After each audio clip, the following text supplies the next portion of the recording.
Hey, Reality Riffing. I am thrilled to present this conversation that I had with dear friends of mine and thought leaders and relationship revolutionaries, in my opinion, Justin Patrick Pierce and Londin Angel Winters, authors of The Awakened Woman's Guide to Everlasting Love, which is an incredible book and has so much in it. You really should get a hold of a copy on Amazon and read it, because it is a revelatory and revolutionary for all genders and all relational equations. They really have created a lexicon in the relationship game to describe the new era of relationships. And I feel like they're one of the only people who are talking about it in such an advanced and sophisticated way, rather than some of these old patriarchal norms and mores and kind of repackaging in the tantric scene and some of the relational conversations we've seen come up in the West particularly. They really have a hold on a new way of not only talking about it, but actually practicing it. They've been together for over a decade. They have a 15-month-year-old, and you can just feel in this conversation their practice and their real-life experience. It was a true transmission, and I am beyond excited for you to hear this next interview. I'm very excited this afternoon to be joined by two of the most amazing humans I know, who are really an expression of new era relationship and just amazing humans and teachers. This is Justin Patrick Pierce, and this is my dearest Londin. Londin, do you Angel? Winters. You go by both. Londin Angel Winters. She is dearly an angel. And they wrote an amazing book. Besides all the work that they have done, they also wrote an amazing book that some of you, I know I've talked about, some of you probably have read it, and if you haven't, you really should, called The Awakened Women's Guide to Everlasting Love. And it's really an incredible piece of art and instruction. And so I want to talk a little bit, we're talking about sex today, and we're talking about how that kind of is embodied and how it's expressed in all these kind of new era ways. And I know that you've really come up with a new language about this, and so I would love to just hear you kind of fundamentally give us a little bit of this lexicon so that we can start thinking about it in this way. So when it moves into the sexual discussion, what makes sex good, right? It's that you want to feel like, and you want him to feel like, and so when you get into that discussion, you start looking at this concept of polarity. I'm sure a lot of you know that word. It's very popular right now. And polarity is essentially the charge that can occur between two bodies. And that comes from opposites. So then the next obvious discussion would be, how do we create opposites in this world? And the natural go-to would be, let's look at the concepts of masculine and feminine. Everybody with me? So then we start looking at, okay, if I'm embodying my feminine energy and he's embodying his masculine energy, suddenly, even though Justin and I have been together for over a decade, we can go from feeling like best friends to hot lovers if we become opposite in our sexual poles. This is a profound concept, and everybody gets really excited about it, and they start practicing it, and it works. I mean, it just works. But then as a modern woman and a modern man, you start to feel really trapped. Like, well, I don't always want to be Mr. Masculine, And as a woman, you're like, I'm a badass boss bitch all day long, and you want me to come home and pretend like I don't know anything? Like, how is this supposed to work? And then you're looking at a 12-year relationship. You're going to try and do this for 12 years? Like, okay, so do we give up on the idea of great sex? What do we do? Add kids? Oh my God. So Justin and I in this book, we really describe our process over the last decade of working with these concepts, loving the idea of polarity, loving the fact that you don't have to end up in the gutter of neutrality sexually in long-term relationship, but also really valuing our full expression as humans. Justin being able to be as much in his, what we call omega energy, as he is in his alpha, and me, vice versa. And what is the dance that happens when you're not going to go dogmatic, when you're going to actually honor the truth of what life is bringing you into? And I think one of you guys have heard me talk in many different ways of we need to create new language around how we relate to everything. I think that's really what this new era is about. And because there's 161 genders on that you can choose on your social media profiles, and because there's just so much, there's so many different ways to express love and express relay and express sex and just express ourselves. I really feel this omega and alpha kind of way of putting it is a huge light bulb, at least for me. So can you kind of continue in just how to use that language?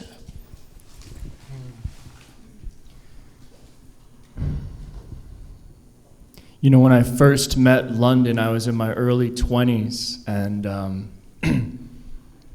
I'm a very artistic person. I love music. I performed for a long time. I love art and expression. And Londin was a boss bitch.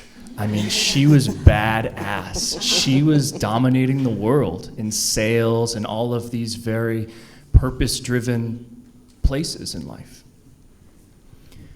And we just had this kind of natural attraction towards one another. There was the age gap and all these differences in our lives, but there was something about our connection that was just a little different for me. And immediately when we met, we started doing this work, this polarity work, this kind of sexual yoga. And there's a tradition to it. There's ways that you go about it. And in the tradition, they'll teach you, I'm the masculine, so I need to start learning what the masculine does. I need to start embodying these qualities of masculinity, and she would start embodying the qualities of the feminine. And we explored that for a while, and we learned a lot in the process. There were so many parts about my own manhood I didn't understand that needed to be developed. And the same thing was true for Londin. We were tremendously served by giving ourselves entirely to these teachings and going through this practice and path. And after several years, it came to a point where I was so dedicated to this practice, parts of my artistic or expressive or emotional side stopped showing themselves so much. I wasn't willing to flow as much in the relationship. And Londin had tremendous gifts in being decisive and purposeful and being able to create in the world that she was literally holding back for the sake of being more feminine for our relationship. And I looked at this and I said, there's a gift here in this polarity, but it's not the whole truth.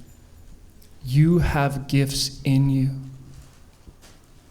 that you can bring to this relationship, and I know I have gifts too. And I want to learn, how do we continue to honor these teachings of polarity, but bring back these essences within us, where I can find that flow state in my expression in our relationship, and you can be that ass-kicking, driven, purposeful woman. And we can honor those parts. And when we want to have that sexual attraction, we know how to bring that back anytime that we want. And through that, we learned that I can be masculine or feminine, she could be masculine and feminine. And all of us are. Every single one of us is embodying one of these qualities at all times, man or woman. And when you start to study what those words mean, you realize how subtly the difference changes moment to moment in the relationship. You say, hand me that dish. And if you understand polarity, that's a command. That's an alpha moment. If your partner says, okay, and hands you the dish, they're an omega. Command and follow. It's that simple. And you think about how many times this is happening in your day-to-day life. That's why when we relate unconsciously, our relationships slowly deteriorate. because we're not aware of how the polarities are impacting moment to moment. So Londin and I decided, let's get rid of these words masculine and feminine, because there is a limitation. Even though I honor the feminine side myself, there's still a subconscious thing in me that doesn't want to be feminine. Do you know what I mean? And every woman I've ever met, no matter how evolved she is, there's always at the root of her, there's something she doesn't want to necessarily be masculine, but she may want to be conscious, absolutely conscious, purposeful in her life. And a man may want to be heart-centered and creative and expressive and radiant in his life. So we adopted the words alpha and omega to create that freedom of exploration in our work. And then from there, we created the 3 ways of relating. From that model, and it's just a map for us to understand, you're either always in alpha alpha, omega omega, or alpha omega. 2 of them create resonance, and the 3rd creates polarity. Yeah, can you? Thank you. Mic drop. Thank you. And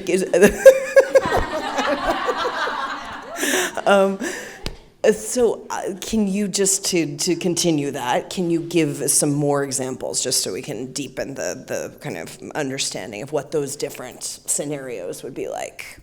I mean, I feel like you guys got it, but just, so we can give a couple examples. I'll give you an easy one. So, let's say I'm a woman and I go to work and I'm busting ass. I'm like killing it, and I do that through like pointed focus, right? I'm not all gooey. I'm focused. I'm in my clarity. I'm in what Justin described, consciousness. Like I'm in my purpose, especially heart purpose. Like I have something I want to do in the world, and I'm rising, transcending out, and creating.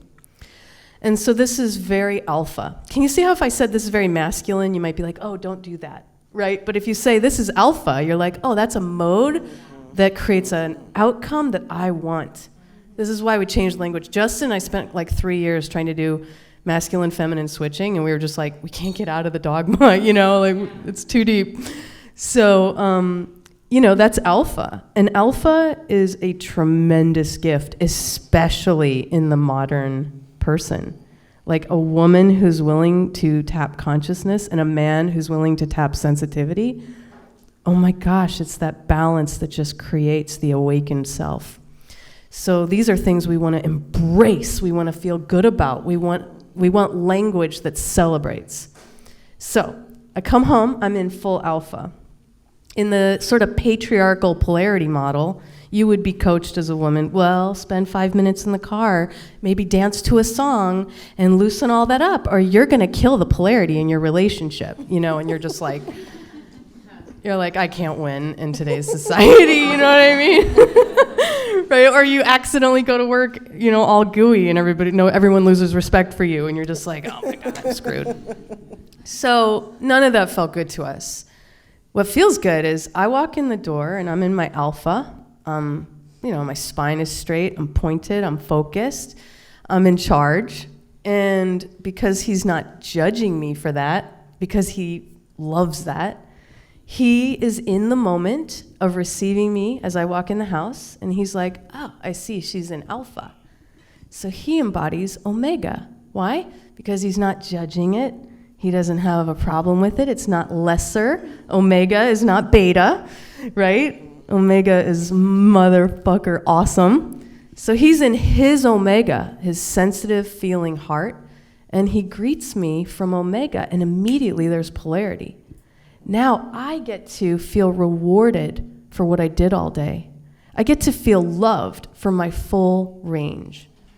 And I get to feel my relationship working inside of what also works for the rest of my life, right? Inside of what my job requires, my daughter requires, blah, blah, blah.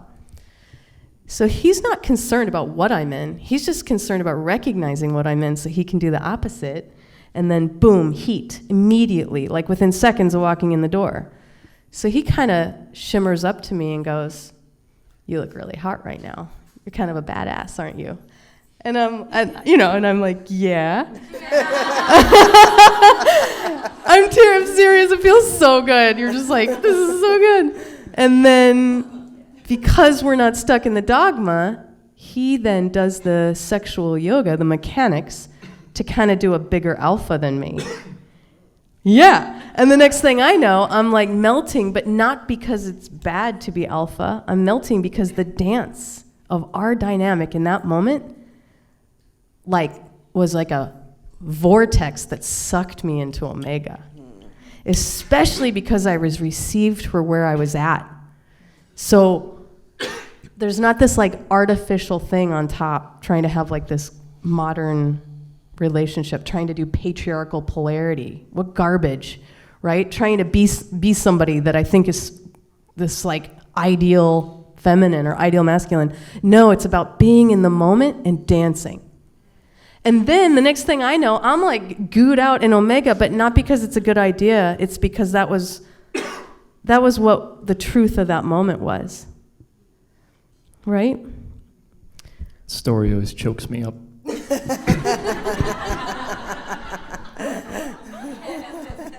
So is that kind of... Yeah. I mean, that's literally describing a 3-minute incident. And that's how quickly the polarities can change. And when you as a couple understand this, there's no rules. The only rule is if you want it to feel super hot, do the opposite.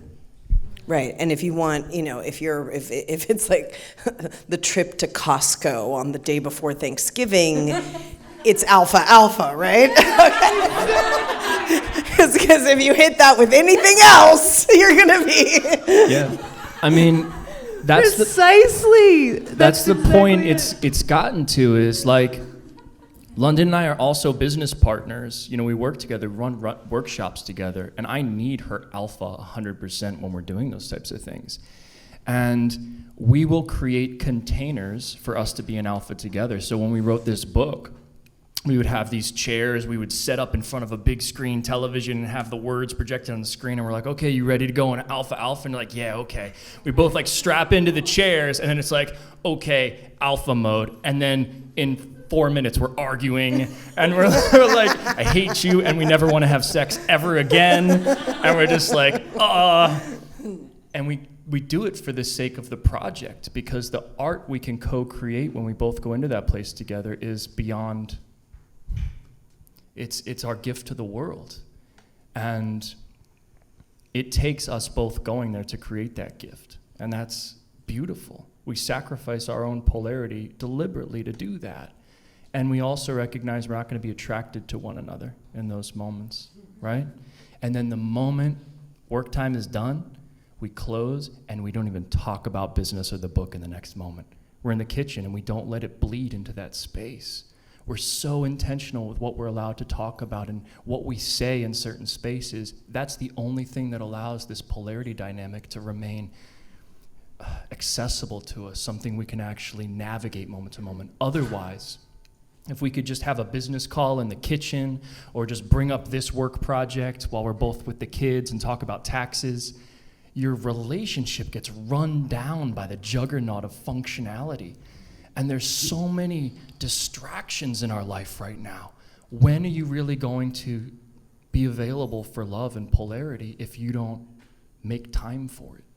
Because our functional lives will drown us, being parents and both having jobs and both having careers. So we fight for polarity in our relationship, we really do. And after we get up out of those chairs, she might be in the kitchen doing her work, and I'll stop and I'll say, get over here. And she'll just pause. And she'll look at me and she'll realize what she's doing. She might be caught up in the momentum of work. And she could say, screw you, I'm busy, let me keep working. But because of our practice, she realizes that's a precious moment. And we can recreate polarity in 10 seconds if she was just willing to play with me in that moment. So I say, get over here. And she stops, she looks, and she says, okay. And then she saunters over, and I wrap my arm around her, and I take a breath, and I'm just present with her for a second. And then I say, get back to work.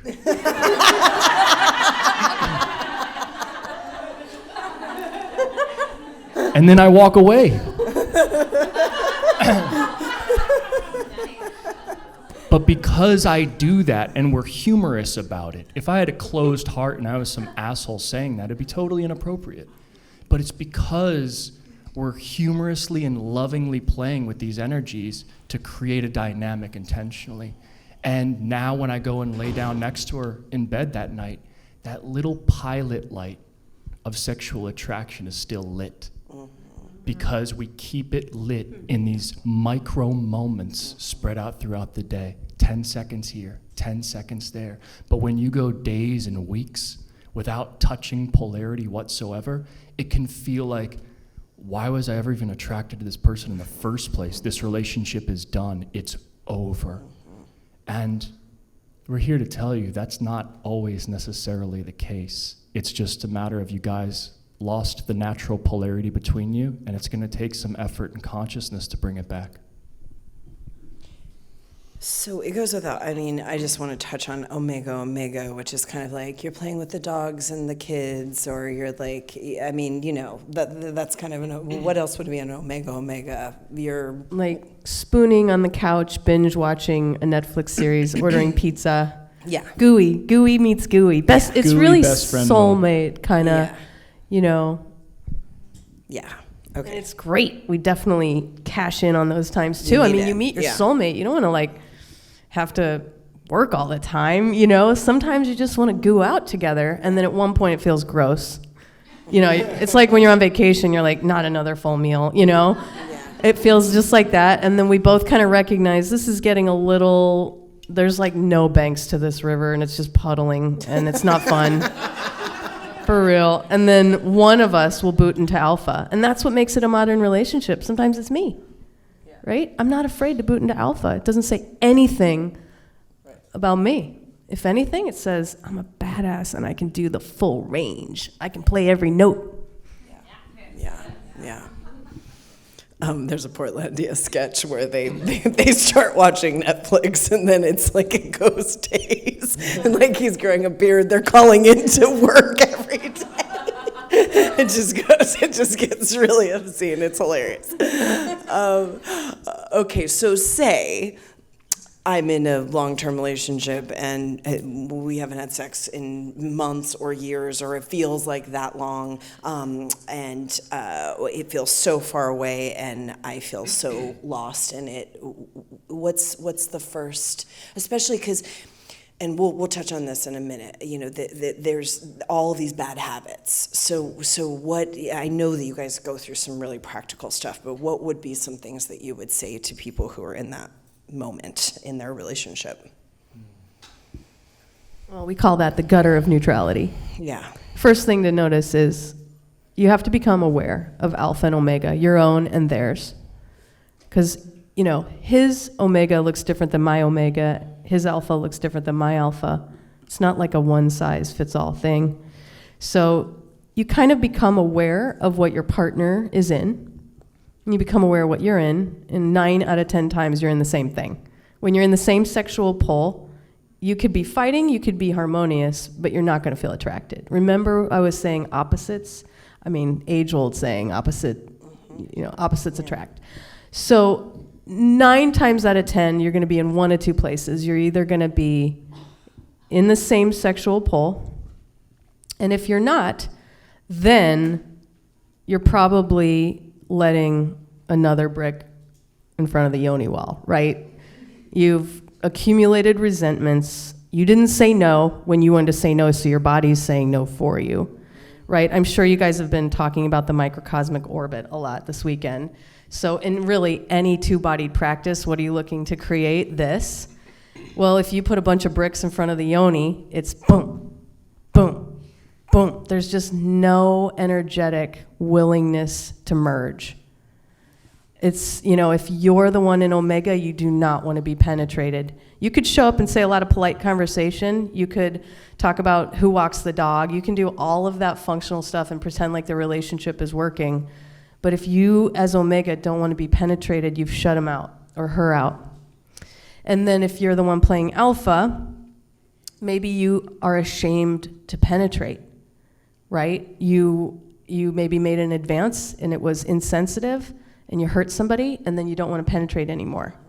So you now like throw some water on your yang, you know what I mean? You douse the fire, you don't advance. These kinds of things happen all the time. These are how alpha and omega resist this. So those are, I mean, there's lots of ways that the gutter of neutrality occurs, but those are the most common that we see. The most fascinating thing to me about this technology is that it really is a yoga. And when you give yourself to the practice, you're willing to show up. That's really 80% of what's required, is a willingness for both partners to show up. If you're not unwilling to show up, it's impossible. It's game over. But if you're willing to show up, it's workable. And then what I love about this practice is it really obliterates our assumptions around love and what love is, what it needs to be. Because when you're looking into your partner's eyes and you're willing to show up and you are doing your best to love them and they are doing their best to love you, what gets created is something that happens between you. All of our assumptions around what we think we need or what it should look like have to melt away. And then we just have to really confront what's happening in front of us. Who's in front of us? And then the practice is very simple. If I had two people like that, I'd place them down in front of each other. And I would start up here in their mind. You guys talk about energy centers in the body, yeah? If we just start at the mind, are these two people present with one another?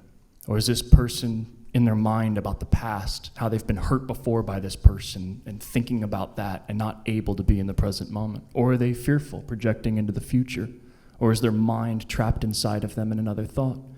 But if you just bring the minds together in presence, that's the start of relationship, presence. So how many of you intuit there's truth in that presence is a foundation of relationship? Yeah, so this technology is about that. Without that presence, we can't go any deeper, literally.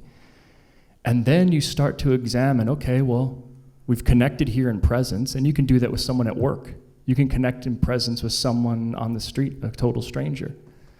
But then as we move down and we start examining what's happening here, is their heart closed or open? Are they really willing to give or receive love in this moment? And maybe the answer to the question is no, and something would need to happen that they would trust the moment more, that the heart would soften and become available again. But the yoga teaches us that, what's required to open these two hearts. And that kind of relationship you can have with a parent or a guru or anyone in your life who loves you and is also present with you. But what's profoundly unique about intimate relationship is that it also includes the energy center down here. It includes sex. It includes combining with this person physically. So then when you have the body and you say, is this person present? Is their heart open? And are their genitals getting hard, getting wet, wanting to penetrate and receive one another? That's when you really have something that's makes intimate relationship unique and special. But that's the yoga or the process it teaches us. Whereas if we could just run those diagnostics, am I present? Is my heart open? And then we bring polarity into that, we can really create something incredible. So how about someone who is trying to meet someone who doesn't have the, we like to have, the single people and the people in the long-term relationship, because, the people in the relationship are like, I wish I had one more night, single. And then the single people are like, I can't go home one more night alone. So it's good, it's good mix. People get a little contrast, So for people who are looking for someone, where are these applicable in terms of the modern dating world and online and just the stew of what is kind of the new era of dating and meeting people? Where do you think some things that the single people can take in, or just dating, maybe they're newly in a dating situation or that kind of thing? I think the question is, are you available for love? Are you available? And I can tell you, if you're looking down at your phone like this, you're not available for love. Yeah. And you're not going to find it in here. You're not going to get it from there. You won't. And we have to start asking ourselves, what is love? How do we even start that process of embodying love? What's required of me? And oftentimes we've been hurt in relationship and love, and it contracts and closes the center of us. When we're hurt, we do this, right? Our breath becomes shallow. How many of you have experienced the body collapsing in or pulling away in that response before? Yeah, it's very common. It's what the human body does when it's hurt and avoiding love. So the yoga teaches us, can you connect eye to eye with that person? Can you now elongate your spine and soften the front surface of your body? Oh, I can feel my throat is clenched tight. Can I relax the back of my throat and soften that? Oh, I notice I'm not breathing. Can I bring my breath down into my body? Whoa, I'm feeling more now. I don't like this feeling, it's vulnerable. Whatever story comes up, right? And then that becomes our home base that says, yes, I am available for love. And what do we do when we're single? We recognize we're practicing that or not every moment of our lives. Are we practicing being present? Are we practicing opening the front surface and breathing? Are we practicing opening the heart? Because you can practice these two with anybody. It's just, it becomes special or sacred when we open that final and third root and decide to combine in polarity as well with this person. But you guys can be practicing these two with the world, and that's most spiritual paths are designed around that, yeah? So this is the yoga that allows us to do that. So you're out at Air One. And it's 11:15 at night, and nobody's there for grocery shopping. It's like, oh, I just, forgot my cultured sour cream. So I just had to slip on my high heels to go over there and get it. Londin and I are there actually grocery shopping at that time, yeah. It's true. But New we're there parents. at 10:45 in the morning with a baby, so it's a little different. But what are some ways? Because I do feel like, and I'm always giving this feedback, but what are some ways that you can just experiment with this modulation out in public, because there's some, I think there's a little bit of expansion and contraction that can be, experimented with to see how safe you feel or how much you want to open in an environment, how much it feels like I think there's a little bit of that is a skill set that for people who are looking to meet someone, you do need to get sensitized to. So any thoughts on that? Where do I begin? I mean, this is like a whole weekend. I know. I once asked Justin, what's the hottest thing a woman could do who's single and wants to get a man? And I'm sorry to go into like the traditional genders here, but it's an easy way to answer the question. He said she would be literally smoldering in her making love of the divine, witchy, connected to the mystical realm self. Like every night she's having a party in her own bedroom. And then when she's out at Erewhon at 11:15 at night, she's not letting that be seen, but she's actively surveying potential male or female partners for who gets a taste of this. And so I think the upshot of what I'm saying is your solo one-bodied practice steeps you in something. And if you let being single take that away from you as if your practice is going to come once the male, female, couple, whatever comes, like that future day when there's a future moment for you to be that exact person you wish you could be, every single prospect feels that you're not all the way there. Therefore, and nobody who's all the way there is going to want to be with you. You're going to attract somebody who's equally shut down, waiting. And then you guys are going to get together and resent each other because you're still both waiting and it's not working yet. And when are you going to come online so I can? So the best advice I have is come online. And then it's very vulnerable to come online. It's hardcore to be smoldering. You're not required to go out and open every barn door for every stranger. But if anyone has tried this practice, you can't hide it. There's like a scent to you, and that's all that's needed if you are willing to lift up your head and take a full breath and look somebody in the eye. And then, if you get into a long-term relationship, remember to keep doing that. Because it's the things that we do to like bring in the dynamic, often we forget to do, and that's where you're talking about the habits. Yeah. Does everybody get that? This is very, very, very important. But in our scene, we talk about the reason why we're not doing that is there's subconscious patterns that are, a lot of times we're talking about those subconscious patterns in the psyche or the mental, in some sort of what we call like parapsychological space. But those subconscious patterns are in all 10 bodies. So they show up where? Well, in the subtle body, in the physical body, obviously the mental bodies, we deal with that a lot.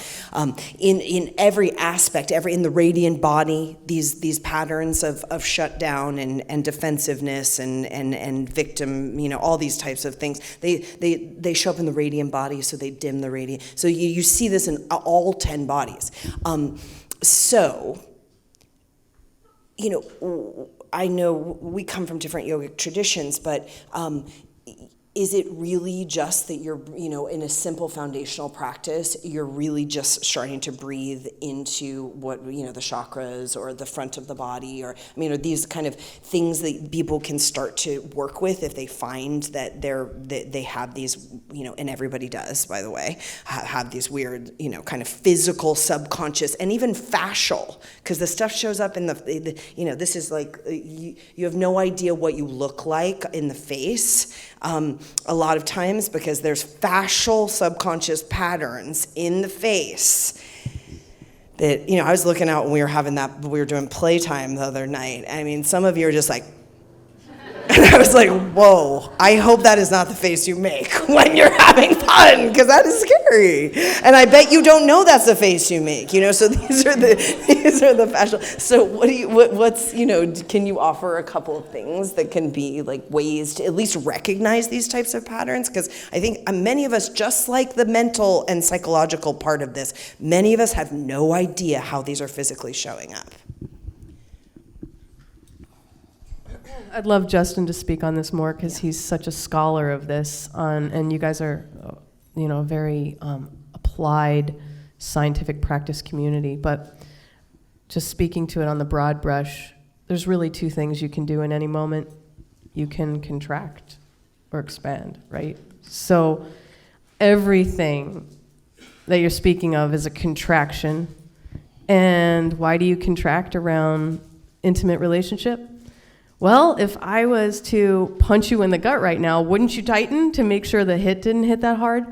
Well, after we've been like beaten down the road a couple of times, kicked to the curb, betrayed, our biggest dreams shattered, or maybe the biggest dreams haven't even happened yet, relationship is the badlands, right? Until you find an awakened experience. It is so hard not to contract. And then you get into a really awakened relationship and you're going to bring up each other's wounds. Justin and I have done the deepest work of our lives in our dynamic because real, raw honesty unearths everything. And expecting to continue to have sex after a decade, you know what it takes to do this together after we've been through some of the stuff we've gone through, and that vulnerability of showing up completely undefended, uncontracted, almost every day together for over a decade. Talk about a yoga. This is what we're talking about. When the rubber hits the road. We're talking about being uncontracted as much as you can, moment by moment. It's so hard. It's so hard, and it leads to everything you just spoke of. Like every little hit, every little ding, every little, dive into the pothole creates a scar tissue. What does your heart look like? If you just felt into your heart right now, is it juicy and flowing like the look that my 15-month-old gives me because she doesn't know anything better, right? I compare my heart to hers, and I'm just like, man, I've got a lot of tread, And ultimately, the practice that we're in is recovering that place that we all deserve to live in. And I'm not just talking about the heart. Justin talked about intimate relationship as the three places, right, to broad brush it. But, can my yoni become like that?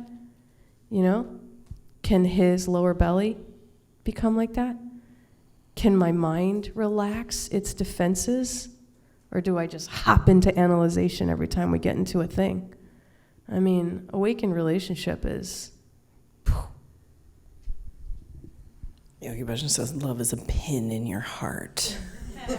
You basically just have to learn how to live with a knife in your heart. That's a good definition of love.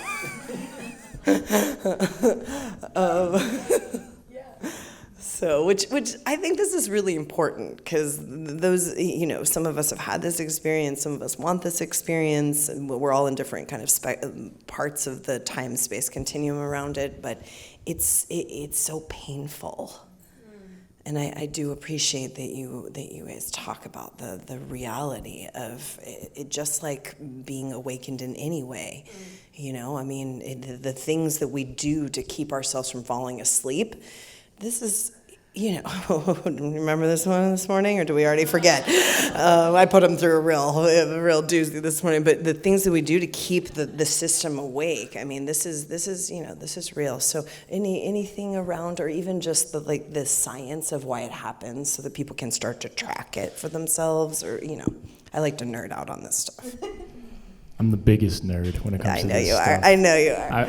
I really want to spare you guys from my nerdiness. It gets bad. It gets real bad.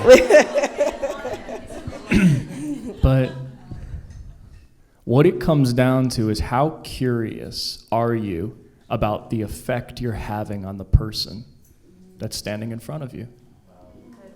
Yeah. Are you curious at all what you're wearing, how that's affecting them, how your posture is affecting them, how your breath is affecting them, how what you're saying is affecting them? And those are just the superficial things that are easy to see. But then there's your intention behind anything, which is also part of the field. You can't hide your intention. And the deeper and closer you get to a human being, these practices, when you do them, like you guys are doing this practice to open your body and get in touch with all these different bodies, as you become more conscious and aware of them, you're also going to become more conscious and aware of them in your other people, right? How many of you experienced that? That you can start to feel through the layers of just the superficial. So when you engage in this practice with someone you love and you keep going, she knows what I'm thinking. I can't hide my thoughts from her. Not at all.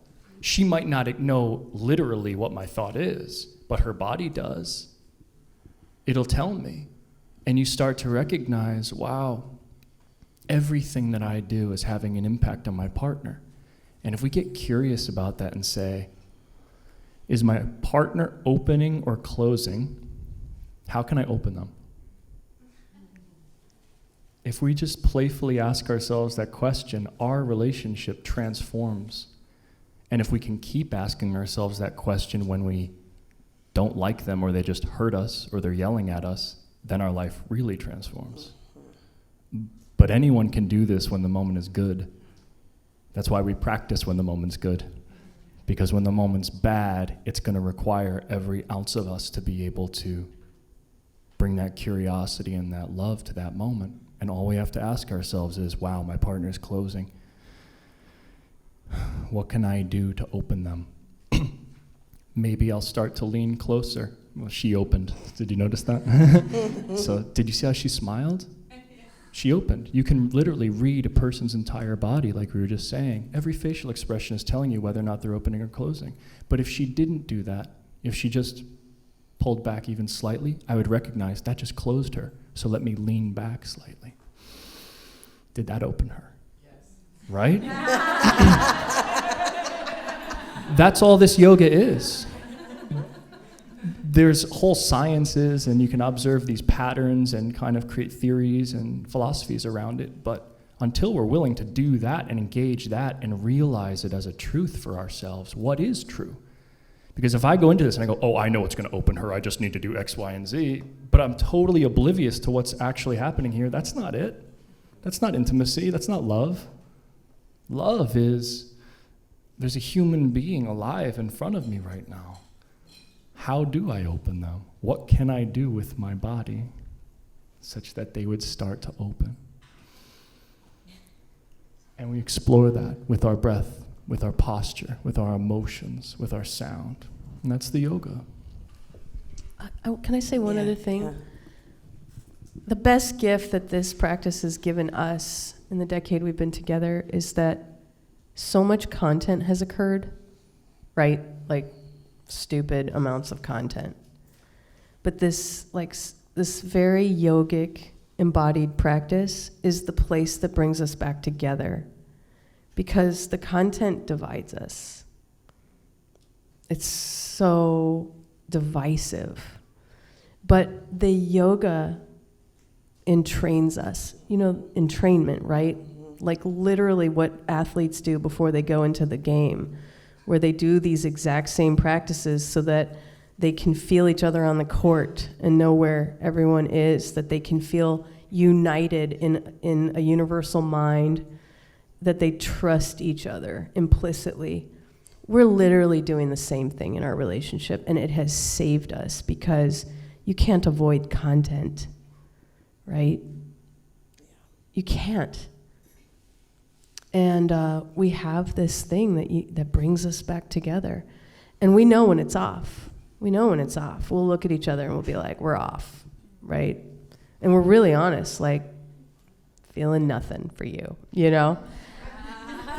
And then it's like, all right, back to the yoga cushion. Back to the yoga cushion. And we literally sit in front do of this. each other and we start from square one. And I sit down in front of her and I'm like, I don't want to be here right now.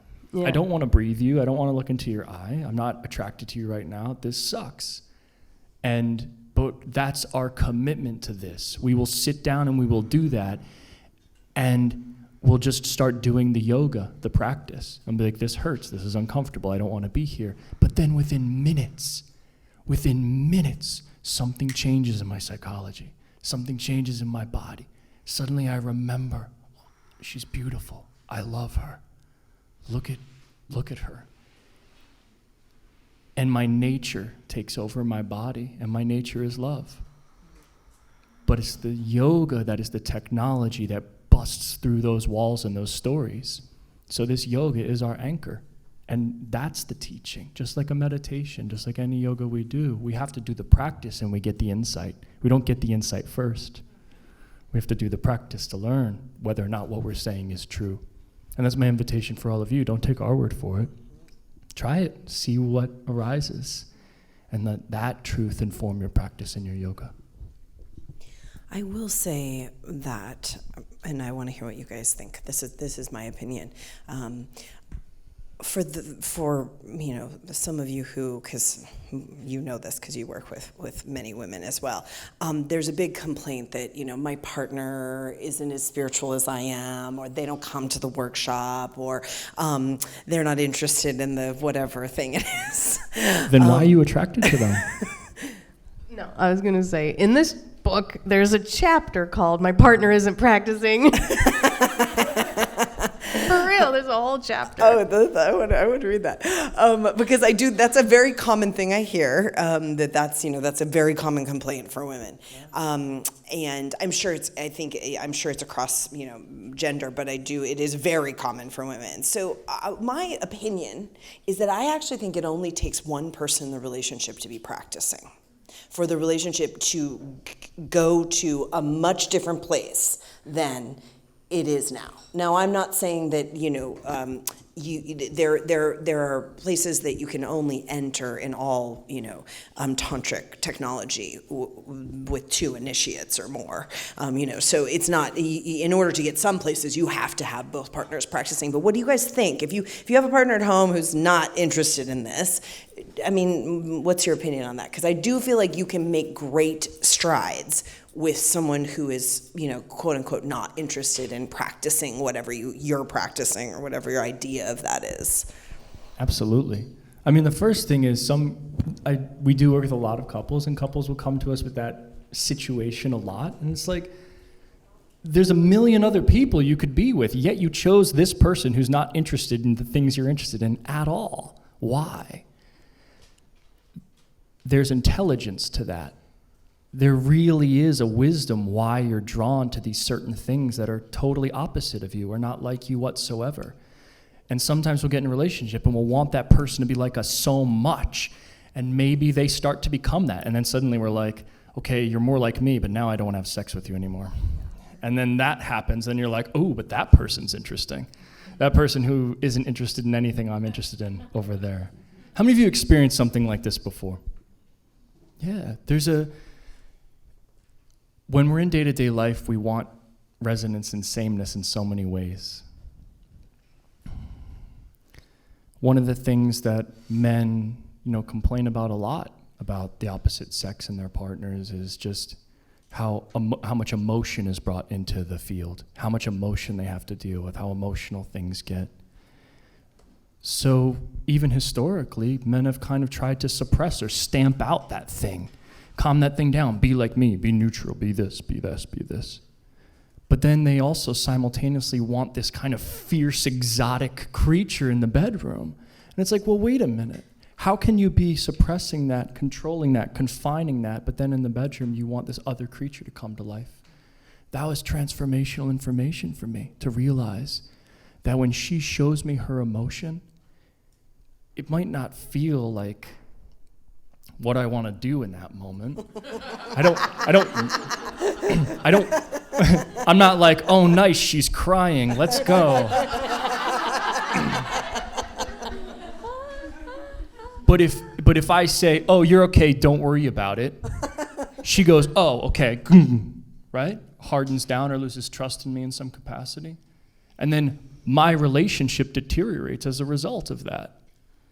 But if I recognize, wow, she's opening, how can I hold space for that?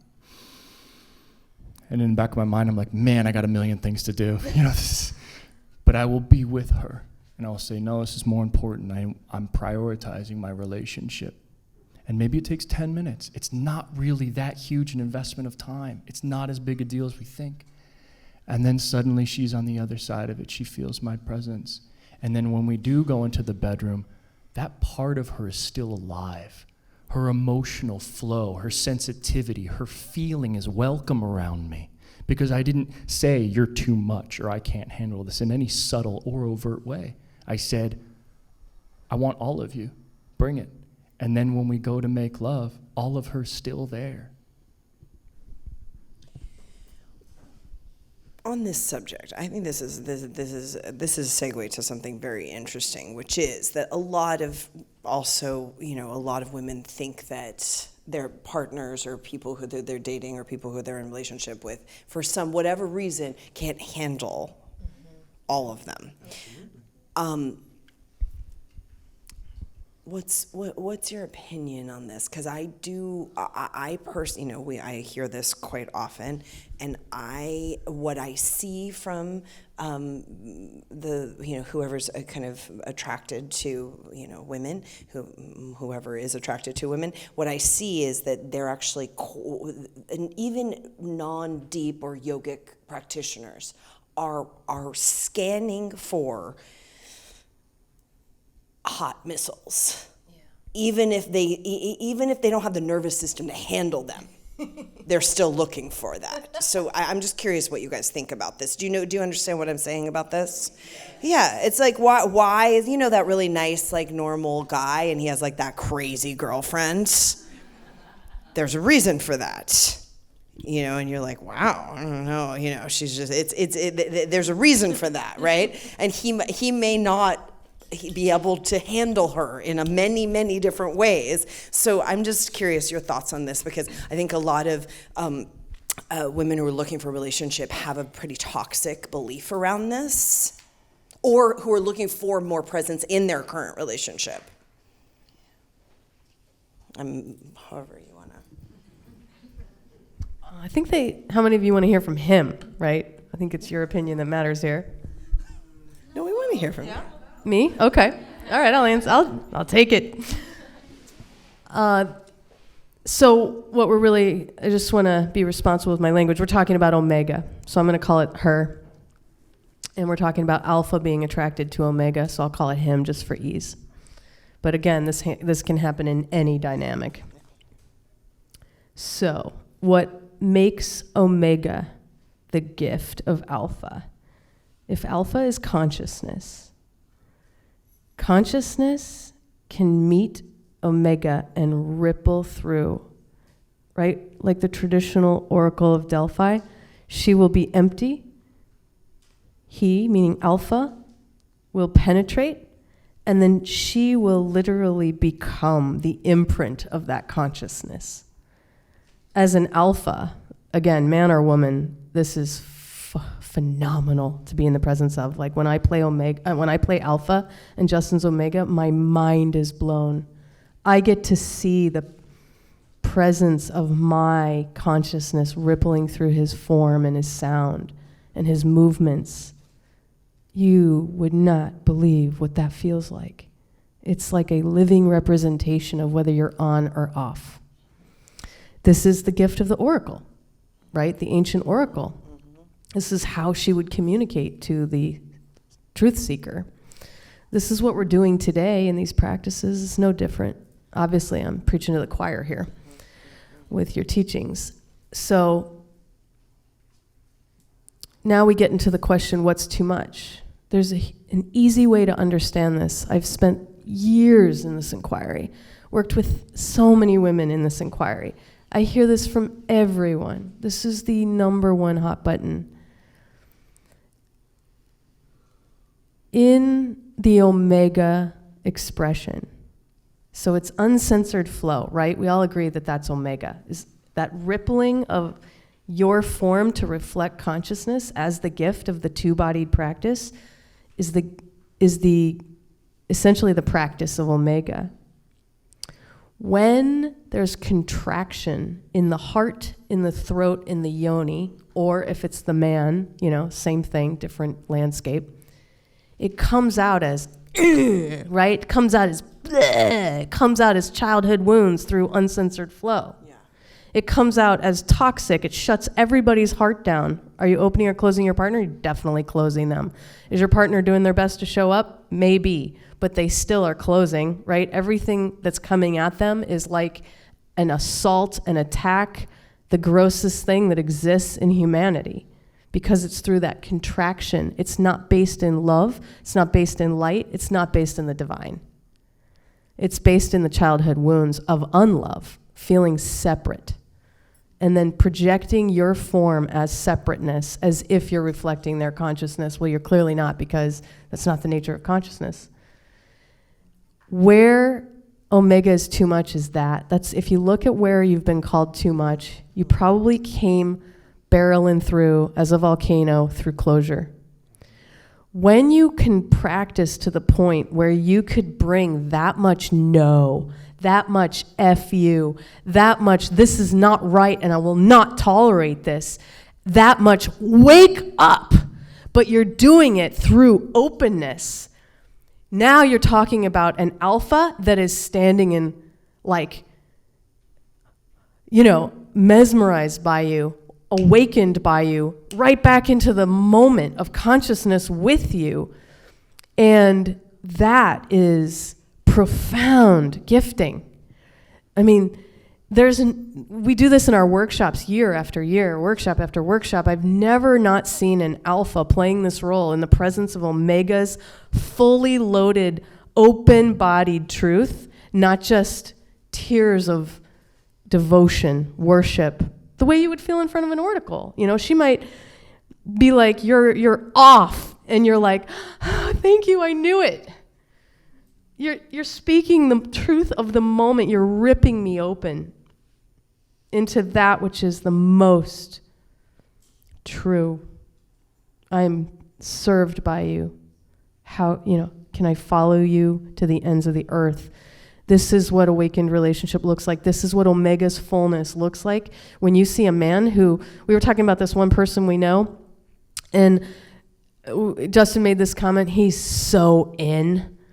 Like, he's so in.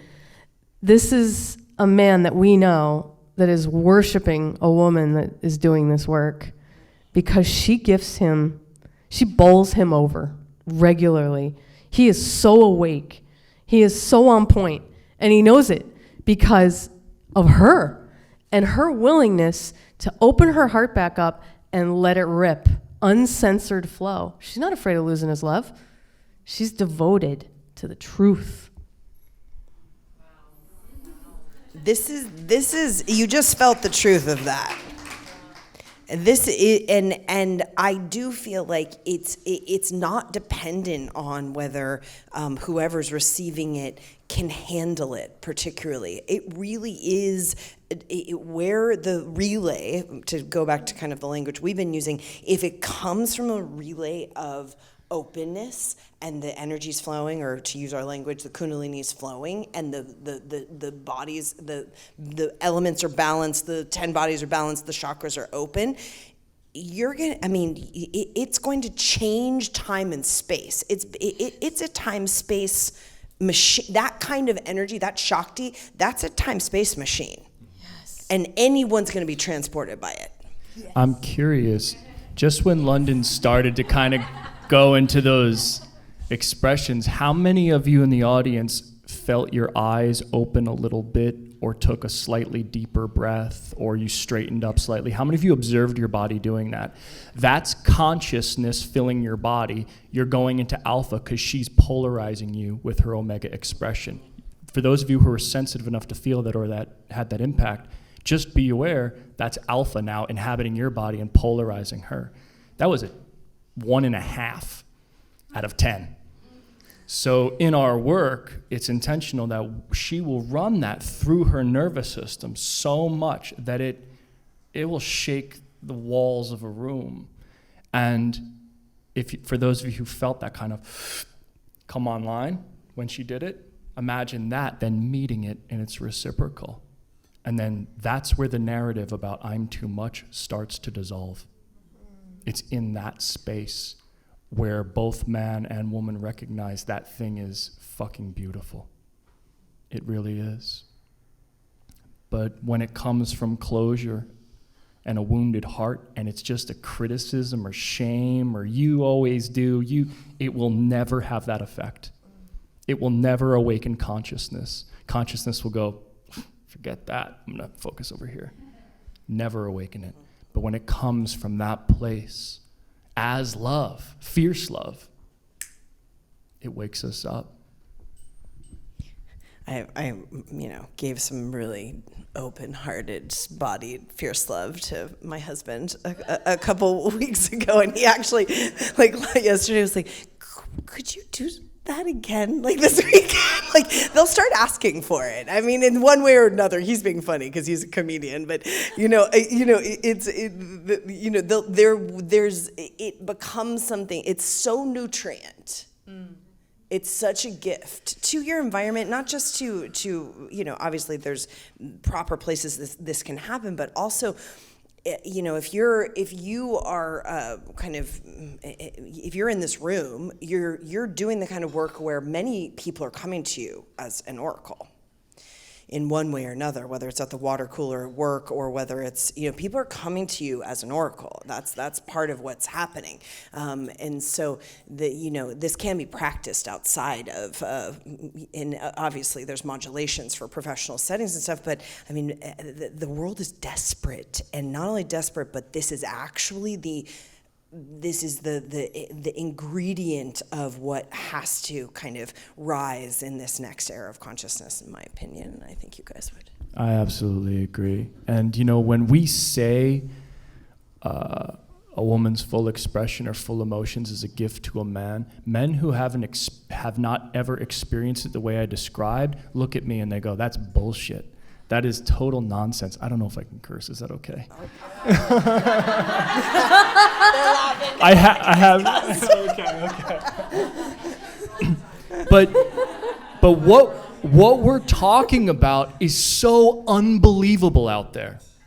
It is so unbelievable out there that no one would ever believe this is true, and that's the saddest. That's the saddest thing, and that's why we walk around believing we are too much, and I need to button that down, and that's not a gift, and that doesn't serve, and I need to and form myself into this shape that's anything but my authentic expression. But then we get into relationship and we feel like something is profoundly missing. This isn't it. And when we do the yoga, all of that becomes available to us again. I also feel like the archetypes that we see, where you do see some of the unbridled, feminine, or whatever we want to call it, Shakti, or that storm of energy in Hollywood, or in some of the kind of archetypal or iconic, or whatever, those words. Some of these images or these scenes or these things that have been that have pervaded our mind stream, just kind of growing up in the West. It's very rare that the psyche of the person who's opening themselves to that energy is also sane or balanced. It's so often shown that, and I don't mean that you can't have, when you're in the storm, you're in the storm, but it's so often shown in a way where it's not this full-bodied kind of, still very wise, still very alert, and it's still all of those things, but it's so often shown in this other way where crazy is more kind of, and so we're that's.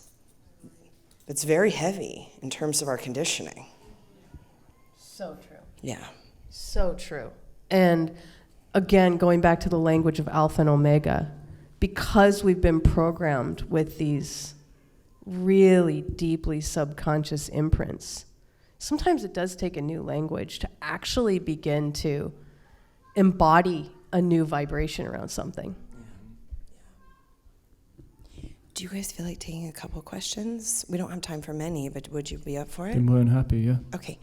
Are there some burning, intelligent, highly crafted questions? Pre-screen. Could we have the audience plants please ask the question?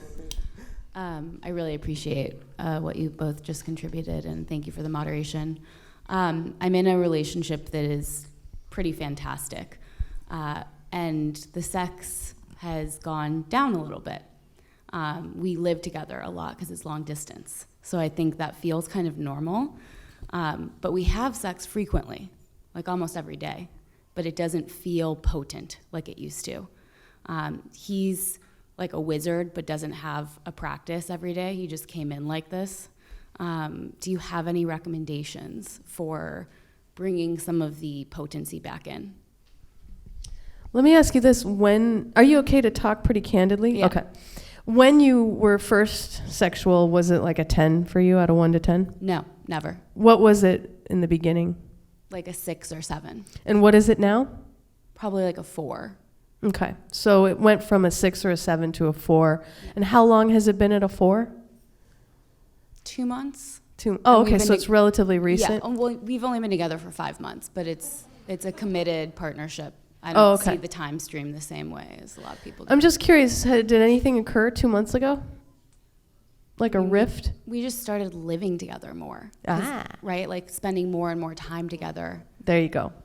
Well, there's a concept in the traditional teachings of this work that familiarity is the enemy of polarity.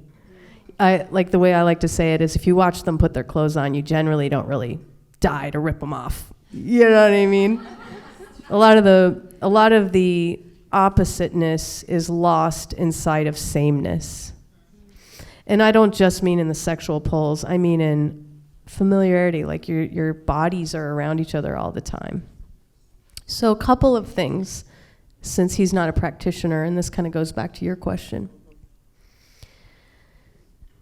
When you combine casually, you really reduce sexual charge.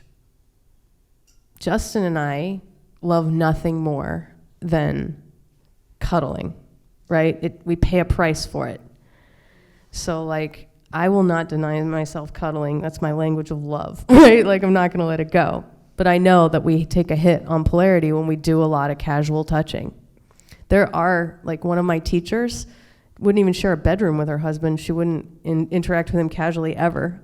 I don't want that relationship because I love my soulmate right here, and I love, palling around as much as I love thrown against the wall.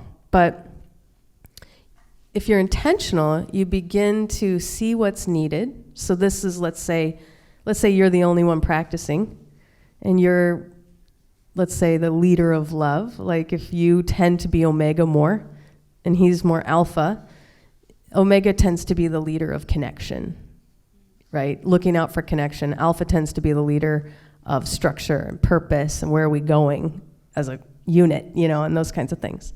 So if you happen to be the leader of love in the relationship and you happen to start recognizing this connection's getting very soft, you can artfully bring the shifts that are needed, right? So that could look like many different things. That's where this whole it's an art form, not a dogma. It's an art form, not a strategy, because your relationship is going to be different than the person next to you and the person next to you. And the moment in time in your relationship is going to be different than a week from now, 2 months from now, So if you had to just look into your relationship, what do you think's one thing you could bring to create a little bit more of that tension? Do you mind saying it? Space. And how could you bring that as the artist of love? Like, you're already fucking him in how you bring the space. Like, you're already seducing him. You're already bringing the vibe. What are you going to do? I mean, to me, it's about desire and literally physically being apart a little bit more and shifting the energy when we are together. I liked when you were talking about compartmentalization. And not, like, we do work on projects together and spacing out when we talk about our vision for projects and spacing out when we have intimate time together. Yeah, and like another practice Justin and I have is if he brings up business in the bedroom, I won't go there. Or if I bring up business in the bedroom, he won't go there. Like, that's the fuck zone. That's alpha and omega only, right? So if there's something that needs to be discussed, I'll be like, hey, and he's in the bedroom, I'll be like, hey, can you come in the kitchen? These are important. I mean, you guys understand energetic imprints, right? Right? And then you're talking about business. How many people did you just name that are now in your bedroom with you? Right? I mean, and one thing to know, especially because you're only 5 months in, is a relationship is a set of neural pathways. Just like life. Like, you're constantly creating neural pathways. You're constantly, like, what highway are you creating between him and you? And so this is what Guru Jagat talked about, like these habitual patterns, like you're constantly etching these in the dynamic. So when you have good practices, like the bedroom is alpha and omega only, you are anchoring the bedroom as an easy entry into alpha and omega. Does it take being really intentional? Yes. But going back to a delivery, because I know we don't have tons of time, I could talk to you about this for a while, but just going back to a quick takeaway for you. Feel the energy you want to create, and can you bring it without shame and blame? In other words, don't feel like, my partner's not practicing. Not that you do, I didn't get that at all, but we approach this from like complaint, and it's got sticky wrapping paper, it's not going to be a gift. So we do our own solo practice to get past the complaint and the dissatisfaction and the pent-up sexual, and once we're into the place of devotion, of pillar 3 of sacred relationship, devotion, where it's about waking up consciousness as a gift, then we get into like our artistic side, like, okay, how can I do that? And then maybe, you don't tell them what you're doing. You're just like, oh, by the way, babe, Thursday night I'm going to be out. And you go take like a super sexy dance class and you kind of get into the energy. You've created space. You haven't made them wrong. You come back as the sexual invitation. See how that goes. Did it open or close them? And then if it closed them and now you feel like, and like it immediately brings up, you do that in solo practice because we're really not doing this to project an ideal on our partner. Then you go back to the drawing board. What's another way I could do this? And you stay in the gift. Thank you. Yeah.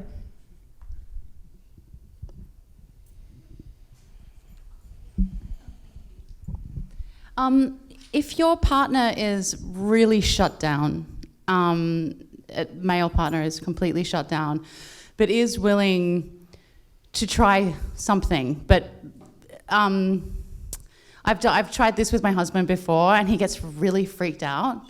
So I'm just thinking, and I'm just thinking about like, what kind of practices could I bring in that could like just start a gentle opening.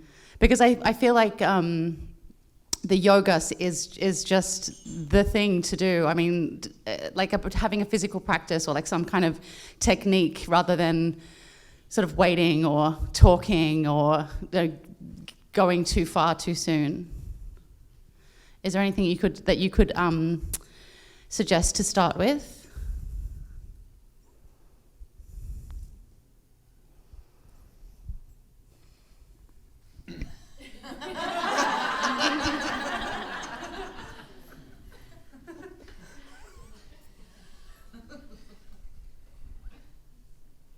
We've all been wounded to various degrees, some people more than others.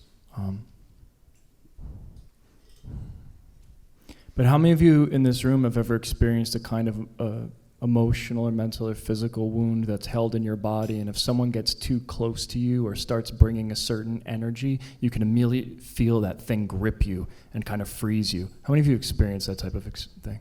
Yeah. That thing is our obstruction in love. That thing is what is preventing us from giving and receiving love fully. It's just that thing. If I were you, I would get really curious. What does open this person? Is there something I can do with my body, with my presence, with my attention, with the way I move through the space that actually creates an opening there? Sometimes people have been hurt so bad, they need time to heal. They need distance.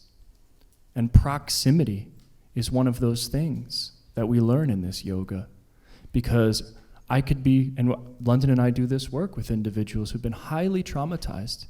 And just as a man, the opposite sex, I will sit in front of them, completely still, present, breathing, and their body will be frozen.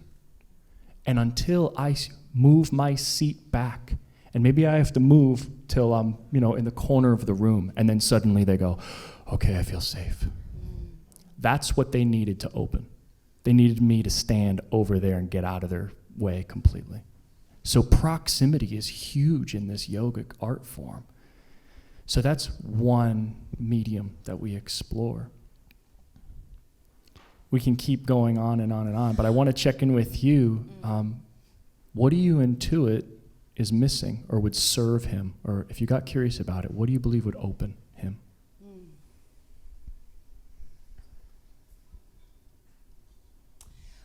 We've been together for 20 years, and I've tried so many things, including distance, and it's not working.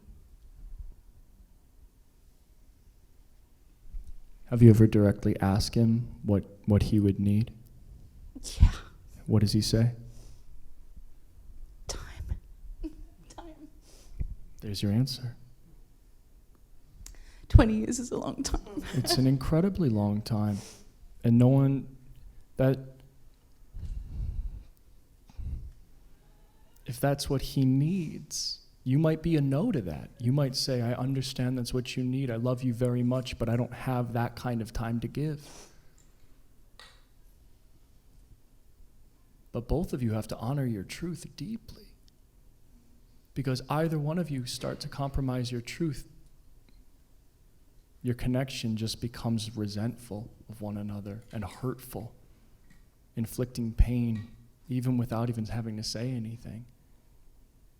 And you two really need to come to terms with what are our needs, and am I willing to give that? Am I really willing and capable of giving that in this lifetime? Do I have that kind of time? And no one can answer that for you except for you.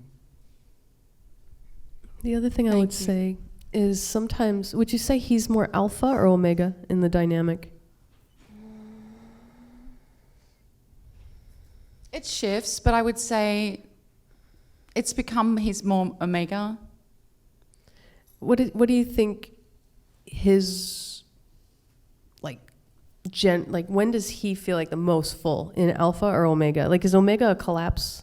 Because there's a difference between being an omega as the fullness of yourself and being like disempowered in alpha, so you're acting more like omega. Do you know what I mean? Like, yeah. Which one would you say? Well, he really shuts down, and he literally will just like go to his room. Like, we sleep in separate rooms because I felt like that might create some polarity. I think when I say shut down, I think like in every way, like he's just kind of got to this place where he's like, I can function and live pretty happy like this, and I'm pretty cool with it like this. Yeah. And he's not really willing to take the risk of wanting more. Yeah. Let me ask you one question. I hate to interrupt, but it feels so important. You really strike me as an incredibly conscious, loving person with impeccable patience and a willingness to give and try everything. What about you? Yeah. What do you need? Yeah. What do you need? Where I was going is, remember that moment when I was bringing through that oracle energy. It's the truth of your heart in omega that melts alpha density. Alpha, when it's spinning out and it loses sensitivity, can essentially, like a muscle spasm, get so dense and dry. And then in the same way that it's just easier to be in a muscle spasm than have that really painful massage. Yeah. Right? Right. Never forget that it is that piercing truth of your heart. I've experienced that with him more like over the last 12 months, where this, like that what happened to you on stage just before happened to me, and it was a completely different exchange and experience, and I could see him waking up. But I guess what I was more asking for is like actual practices. Like we did a practice the last few days where we just sit across from each other and stare into each other's eyes, and I felt like that could be a really good place to start. Just the only thing is, if you other. ask him to do that practice, you're going to take over alpha. Right. Because you're setting the structure, you're leading. Right. So you'll push him farther into omega, which may or may not be what you feel is the gift. That's why I was trying to inquire, what's the gift here? Is the gift in him awakening into alpha or omega? Either way, lack of flow, stagnant water in nature is toxic water. Yeah. So there's no element of alpha or omega to stagnancy, right? That's not the definition of alpha or omega. But you have to always remember in this dance of polarity, like if you're the one saying, sit down, we're going to practice, count on being alpha in that practice. Okay. And maybe you discover through your wisdom, that's a huge gift to him. He needs to emote. Like, I need to hold impeccable space, and he needs to frickin' unstick whatever, like, blah is on top of his soul. But maybe he feels really weak right now, and the better gift to him is to feel his own balls. You know what I mean? Like, he needs more of that, like, remembering the lion that he is. In that case, show him whatever is the truth of your heart. It could be anger. It could be just sadness. But could you unmask yourself? He might be masked. You lead. You can lead through Omega by unmasking. So when you're standing in front of him and he is like a dead piece of wood, how does that truly feel in everywhere in your body? And could you let him ripple across your body as the truth of that moment, which could be like,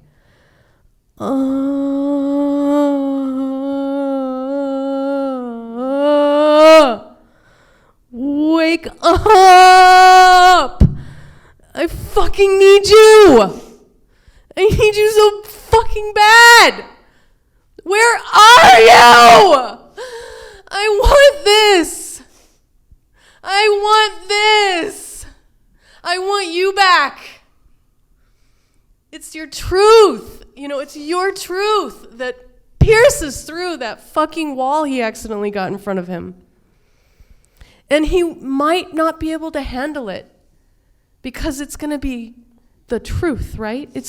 He loves you. He doesn't want to hurt you. He's going to wake up. He might go off on his own to work that out. Then give him the space. Honor his process. See what comes back. But if you shut down your flow, you are literally doing you're like colluding with him in the closure. Yeah. We can never shut down our flow. Ever. We need to bring it as a gift. Justin and I ping pong with this constantly. You know, he's the one waking me up. I'm the one waking him up. We're partners in this. Thank you. Thank you both so much.